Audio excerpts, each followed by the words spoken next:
नमस्कार दोस्तों, चलिए जानते हैं झारखंड की ताजा और बड़ी खबरों को। साथ ही हम यह भी जानेंगे कि भारत सरकार ने किन किन नई योजनाओं को लागू किया है। वीडियो को लाइक कीजिए और अगर अभी तक आपने चैनल को सब्सक्राइब नहीं किया है तो जल्दी से सब्सक्राइब कर लीजिए। झारखंड मुक्ति मोर्चा झामुमो ने घाटशिला विधानसभा उपचुनाव में जीत हासिल की है। मुख्यमंत्री हेमंत सोरेन ने युवा नेता सोमेश चंद्र सोरेन को बधाई दी और इस जीत को पार्टी के कार्यों का परिणाम बताया। उन्होंने झामुमो कार्यकर्ताओं और घाटशिला की जनता का आभार व्यक्त किया। बिहार विधानसभा चुनाव के बाद झारखंड के नेता सोशल मीडिया पर भिड़ गए हैं। गोड्डा सांसद निशिकांत दुबे और मंत्री संजय यादव के बीच तीखी बहस हुई। दुबे ने यादव को झारखंड का गुंडा कहा, जिसके जवाब में यादव ने गंभीर परिणाम की धमकी दी। यादव ने पहले दीपिका पांडेय सिंह पर कांग्रेस का समर्थन करने का आरोप लगाया था। बिहार चुनाव में झारखंड के नेताओं की भूमिका और कहलगांव में राजद की हार से राजनीतिक माहौल गर्मा गया है। प्रधानमंत्री किसान सम्मान निधि योजना के तहत किसानों के लिए एक बड़ी खुशखबरी आई है। मीडिया रिपोर्ट्स के अनुसार केंद्र सरकार ने पीएम किसान की 21वीं किस्त नवंबर 2025 में जारी करने की तैयारी पूरी कर ली है। अब किसानों के बैंक खाते में 2000 रुपये की राशि 2025 में जारी होगी, सीधे डीबीटी के माध्यम से भेजी जाएगी। भारत सरकार ने 10 नवंबर से घरों के एलपीजी सब्सिडी खातों में 300 रुपये की राशि ट्रांसफर करना फिर से शुरू कर दिया है। इस कदम का मकसद आम परिवारों को रसोई गैस की कीमतों में राहत देना है। जिन लोगों के गैस कनेक्शन पर सब्सिडी नहीं आती थी, उनके खाते में यह पैसेंसी सहायता सीधे जमा की जा रही है। साथ ही लोगों को एसएमएस के जरिए इसके बारे में सूचित किया जा रहा है। झारखंड में एक ड्रोन शो का आयोजन किया जा रहा है, जो राज्य की गौरवशाली कहानी को प्रस्तुत करेगा।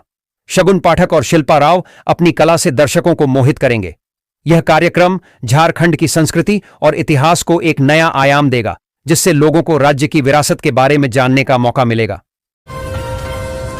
मुख्यमंत्री हेमंत सोरेन ने कहा कि झारखंड सरकार विजन 2050 के तहत राज्य को गरीबी और बेरोजगारी से मुक्त करने के लिए काम कर रही है। झारखंड की 25वीं वर्षगांठ पर उन्होंने कहा कि राज्य देश को सबसे अधिक देने वाला है। उन्होंने शिक्षा, स्वास्थ्य और गांव के विकास पर जोर दिया। उन्होंने दिशोम गुरु शिबू सोरेन को भी याद किया। झारखंड के राज्यपाल ने राज्य के नागरिकों से गरीबी और पलायन जैसी चुनौतियों से निपटने और एक मजबूत, समृद्ध और विकसित झारखंड बनाने का संकल्प लेने का आग्रह किया है। उन्होंने कहा कि हर नागरिक को राज्य को आगे बढ़ाने के लिए एकजुट होकर काम करना होगा और नए विचारों को अपनाना होगा। सुप्रीम कोर्ट के मनोनीत चीफ जस्टिस सूर्यकांत ने कहा कि हाई कोर्ट संवैधानिक न्याय की रीढ़ है। उन्होंने न्यायपालिका से कमजोर लोगों तक कानून की सुरक्षा सुनिश्चित करने का आग्रह किया। उन्होंने कहा कि अदालतों को तकनीक और विशेषज्ञता को मजबूत करना होगा। केंद्रीय विधि राज्य मंत्री अर्जुन राम मेघवाल ने झारखंड हाई कोर्ट में नई तकनीकी के इस्तेमाल की बात कही। हाई कोर्ट ने अपना नया लोगो और मोबाइल ऐप भी जारी किया। घाटशिला उपचुनाव में झामुमो ने कमल को फिर से खिलने नहीं दिया। पूर्व मुख्यमंत्री चंपाई सोरेन की उम्मीदों को झटका लगा, क्योंकि झामुमो प्रत्याशी सोमेश चंद्र सोरेन ने 38,601 वोटों से भाजपा के बाबू लाल सोरेन को हराया। झामुमो ने इस सीट पर अपना कब्जा बरकरार रखा है। जेएलकेएम के रामदास मुर्मू तीसरे स्थान पर रहे। धनबाद कोयंबटूर स्पेशल ट्रेन को अमृत भारत में बदला जाएगा। इस रूट पर यात्रियों की मांग को देखते हुए रेलवे अमृत भारत ट्रेन चलाने पर विचार कर रहा है। यह रूट झारखंड को दक्षिण भारत से जोड़ता है, जिससे यात्रियों को सुविधा होगी। यात्रियों को आरामदायक और तेज यात्रा का अनुभव मिलने की संभावना है। खंड बीजेपी इस समय संकट में है। घाटशिला विधानसभा उपचुनाव परिणाम से पार्टी की सबसे बड़ी कमजोरी और बीमारी सामने आ गई है। नेताओं की निजी महत्वाकांक्षाओं और कार्यकर्ताओं की निराशा के कारण पार्टी कमजोर हो रही है। अब ऑपरेशन क्लीनअप की आवश्यकता है, ताकि कार्यकर्ताओं का विश्वास वापस आए, नहीं तो राज्य में पार्टी का भविष्य खतरे में है। भगवान बिरसा मुंडा, जिन्हें धरती आबा भी कहा जाता है, एक भारतीय आदिवासी स्वतंत्रता सेनानी और लोकनायक थे। उन्होंने 19वीं शताब्दी के अंत में ब्रिटिश शासन के खिलाफ आदिवासी आंदोलन का नेतृत्व किया। उनका जन्म 15 नवंबर 1875 को झारखंड में हुआ था। उन्होंने आदिवासी लोगों को उनके अधिकारों के लिए लड़ने के लिए संगठित किया और उलगुलान नामक विद्रोह का नेतृत्व किया।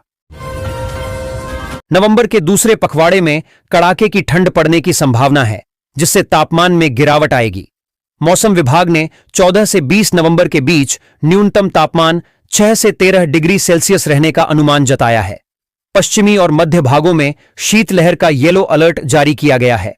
20 नवंबर से बादल छाने और बारिश की भी संभावना है, जिससे तापमान में थोड़ी बढ़ोतरी हो सकती है। धनबाद के गोविंदपुर रजिस्ट्री कार्यालय में आयकर विभाग ने 465 करोड़ रुपए से अधिक की वित्तीय अनियमितता का खुलासा किया है। जांच में फॉर्म 61A और पैन कार्ड विवरण में लापरवाही पाई गई। अधिकारियों ने बिना पैन और डेटा अपलोड किए 65 करोड़ की रजिस्ट्री की। आयकर विभाग को इस जांच से कई खुलासे होने की उम्मीद है। जमशेदपुर में आदिवासी महोत्सव का आयोजन किया गया, जिसमें ताल, नृत्य और प्राकृतिक चिकित्सा का अनूठा संगम देखने को मिला।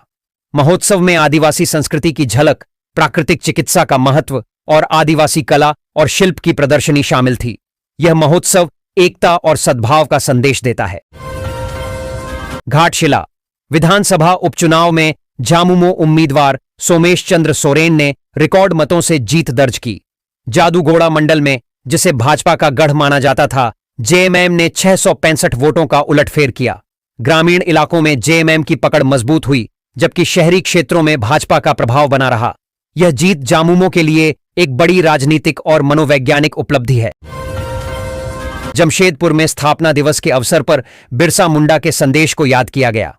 कार्यक्रम में लाभुकों को आत्मनिर्भर बनाने के लिए कई योजनाएं शुरू की गईं, जिससे उन्हें आर्थिक रूप से सशक्त बनाया जा सके। यह उत्सव शहर के विकास और सामाजिक उत्थान के प्रति समर्पण का प्रतीक था।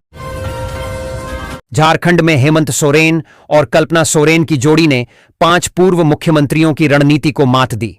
कल्पना के विशेष अंदाज ने महिलाओं को प्रभावित किया, जिससे गठबंधन को जबरदस्त समर्थन मिला। इस जीत ने राज्य की राजनीति में एक नया अध्याय लिख दिया है। वर्ष 2025 में होने वाले घाटशिला उपचुनाव में मुख्यमंत्री चंपाई सोरेन ने शुरुआती दौर में जामुमो के किले को हिला दिया था। हालांकि हेमंत सोरेन के चुनावी मैदान में उतरते ही पूरी फिजा बदल गई। हेमंत के आने से जामुमो कार्यकर्ताओं में नई ऊर्जा का संचार हुआ और चुनावी परिदृश्य पूरी तरह से बदल गया। घाटशिला उपचुनाव की मतगणना के बाद जमशेदपुर को ऑपरेटिव कॉलेज में खुशी और गम का माहौल था। जामुमो के सोमेश चंद्र सोरेन ने भाजपा के बाबूलाल सोरेन को हराया। शुरुआती उत्साह के बाद जामुमो की बढ़त ने भाजपा खेमे में निराशा ला दी। अंत में जामुमो की जीत के साथ उत्सव मनाया गया, जहां समर्थकों ने सोमेश सोरेन को कंधों पर उठा लिया।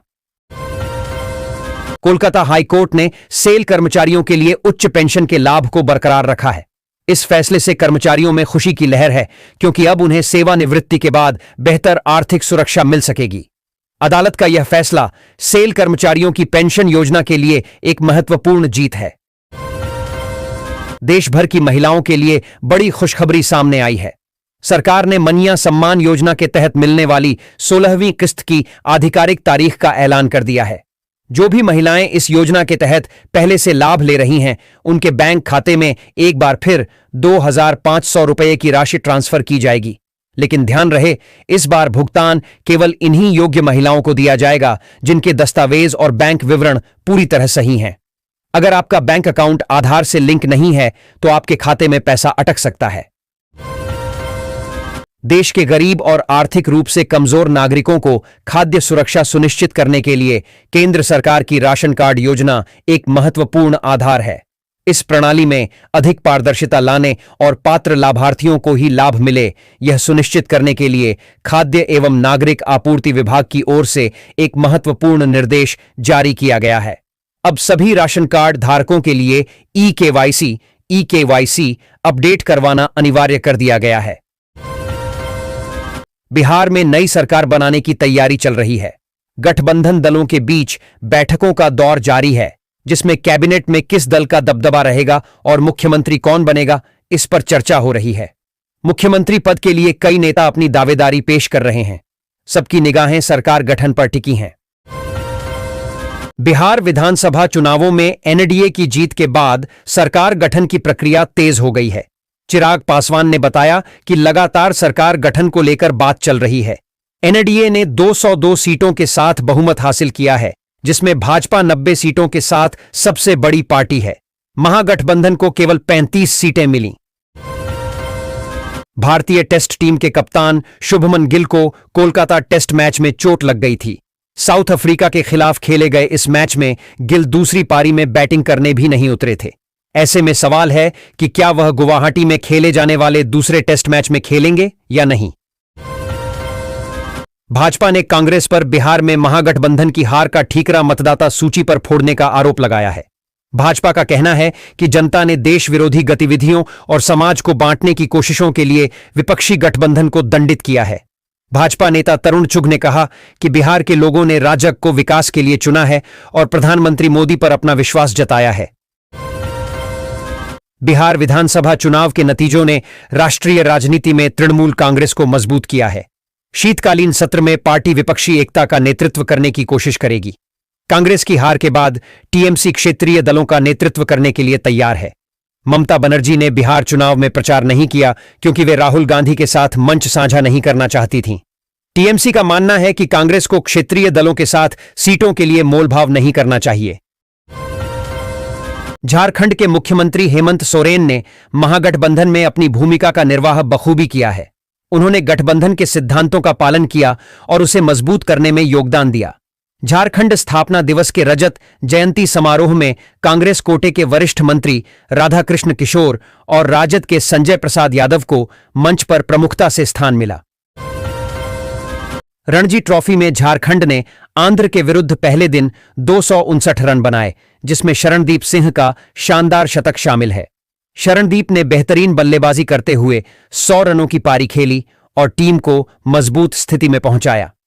आंध्र के गेंदबाजों ने कुछ विकेट लिए, लेकिन शरणदीप के शतक से वे प्रभावी नहीं रहे। बिहार चुनाव के नतीजों से झारखंड कांग्रेस में चिंता है। पार्टी नेतृत्व परिणामों का विश्लेषण कर रहा है और खराब प्रदर्शन जारी रहने पर पदाधिकारियों पर कार्रवाई हो सकती है।